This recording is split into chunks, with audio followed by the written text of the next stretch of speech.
Атылған оқ даусын естіп, Махир түсінбей қалады. Қараса, атқан Белгин екен. Оқ тиген жыланның денесін жерге жатқызып, Белгинге неге аттың деп, Белгин де сені атып тастағанын қарап тұрайын ба деп, екеуі тез қашайық деп қаша жөнеледі. Жыланның денесін оның адамдары кеп тауып алады. Фарида Стамбулдан кетпестен алдын Махир екеуінің бірінші рет сүйіскен кафеге келіп, соңғы мәрте қарап тұрады. Осман келіп, хал жағдай сұрасып жатқанда, Илкнур бір жерге барып келейін деп шығып кеткенде, Соңгүл екеуі құшақтасып жатқанын Ясин көріп қояды. Илкнур дәрігердің бөлмесінен шығып, Ясин дегенде, Соңгүл мен Осман да сасқалақтап қалады. Ясин не болғанын түсінбей екеулеріне қарап, бірақ Илкнурдың көзінше еш нәрсе айта алмайды. Ясин келгеннен кейін Осман мен кете берейін деп кетіп бара жатқанда, Ясин де ізінен бірге шығады. Кетіп бара жатқан Османды тоқтатып, оны соққының астына алады. Бірақ Осман да ештеңе демей, үндемей тұра береді. Соңгүл келіп, Османға тиіспе дегенде, Ясин Соңгүлді қуып жібереді. Соңгүл қанша жалынса да, Ясин қайтпай Османды ұра бергендіктен, Соңгүл есінен танып құлап қалады. Сол кезде Ясин Соңгүлді ауруханаға алып кіріп кетіп, Осман далада қалып қалады. Суэда Неждетке ұрсып жатады. Арымыз 2 тиын болды ғой деп. Не ана қатынмен ажырасасың, не балаңды енді көрмейсің деп. Сөйтіп екеуін Айтеннің арызы бойынша полиция учаскесіне алып кетеді. Махир мен Белгин қашып шыққаннан кейін Белгин Махирді сұрақтың астына алады. Неге жыланды өлтірмедің? Сен неге қарап тұрдың деп. Махир болса өлтірейін деп жатқанда сен келдің емес па дегенде, Белгин сен өлтіре алмайсың, сенің жүрегің таза, ішіңде ешқандай арамдық, жамандық жоқ. Бізге неге келдің? Біздің ортамызда неғып жүрсің деп. Маған себептерін айтасың, саған уақыт беремін деп Белгин кетіп қалады. Жүсіп пен Сейіс екеуі әңгімелесіп отқанда, бұлардың отырған жеріне Махир кіріп, ана албастыға не істейін, бәріміздің ортамызда бір келісім бар емес пе еді деп жынданады. Жемал деген жексұры маған тұзақ қойып, жыланды жіберіпті өлтіруге дейді. Жүсіп пен Сейіс таңғалып қалады. Сейіс айтады, мүмкін жыланның өзі істеп жүрген шығар, бұл Жемал емес шығар дегенде, Махир, жыланның маған өшпенділігі болса, осы күнге дейін күтпей, баяғыдай-ақ мені өлтіре салар еді дейді. Жүсіп тынышталыңдар, қазір бәрін білетін боламыз деп Жемалға звондап жатады. Фарида кафеде өткен күндерін еске алып, жылап отырады. Жемал жезөкшелер үйінен шығып бара жатқанда, бір адам кеп, аға, жыланды өлтіріп кетті. Кім өлтіргенін білмейміз, бірақ сол маңда Махирдің жүргенін көрген адамдар бар дейді.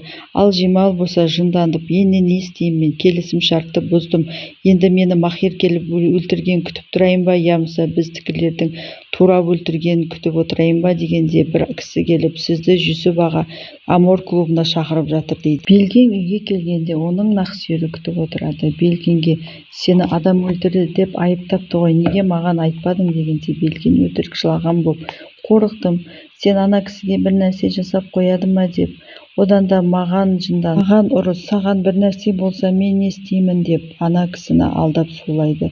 Ол да алданып қалып, жарайды, ертең сенің ісіңді кім қарап жатқанын көрейін, қайсы прокурор, сөйлесіп көремін, бір нәрсе жасап көруге тырысамын дейді. Дәрігер Соңгүлді қарап, бәрі жақсы болады, шаршаған біраз дейді. Ал Ясин болса, сол күні Назип әкей Соңгүлді оқуға шығарып салды ма дегенде, Илкнур жоқ, Соңгүл өзі кетті дейді.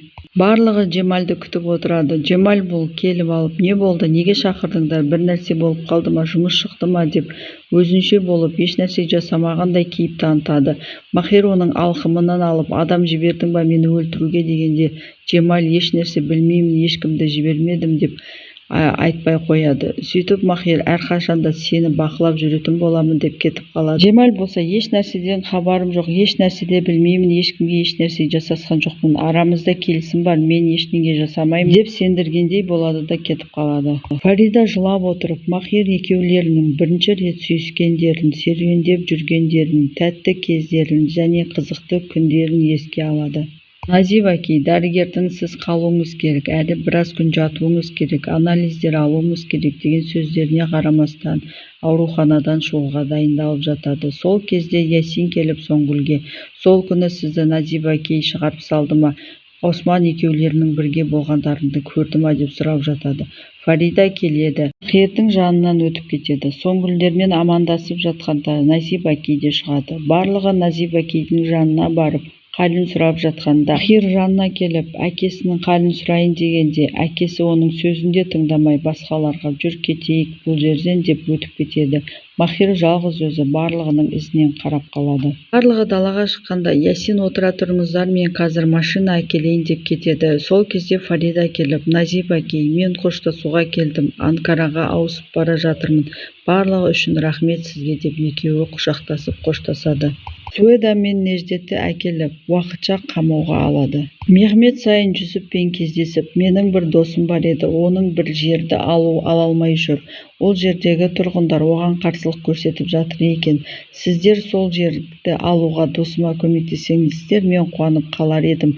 Мемлекеттің де біраз жұмысын жеңілдетер едік деп оған тапсырма береді. Орханмен кездесу үшін Сейістің шаруашылығына Махир келеді.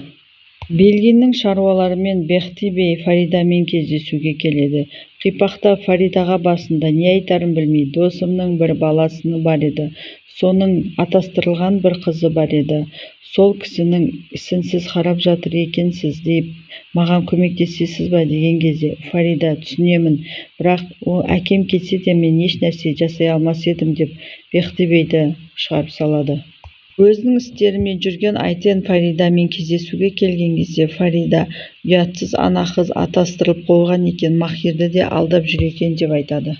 Махир Сейіске келіп, менің інім сенің қол астында жұмыс істейді екен, тез оны жұмыстан шығар, мен соны қалаймын дейді. Сейіс те еш саспастан, Орхан үлкен жігіт қой, өзінен сұрайық деп Орханды шақыртады. Орхан келіп, мен ешқайда кетпеймін, осы менің үйім, ал мынау менің ағам деп Сейістің қолын сүйіп оған тағзым жасайды.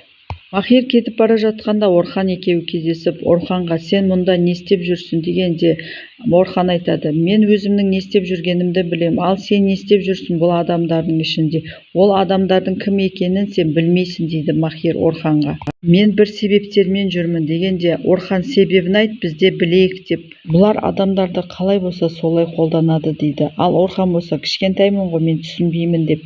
Ал Махир, басыңа бір жұмыс түссе, қиыншылықта қалсаң, маған білдірсең болды, мен тез жетіп келемін деп кетіп қалады. Келесі бөлімде Белгин Махирдің ауданына келіп, Махирдің отбасы туралы сұрастырып жатады. Илкнурмен кездесіп, Илкнурдан барлығын біліп алды ма, ол туралы айтып беретін боламын. Түрмеде отқан Бюлен Махирге хат жазып келуін өтінеді.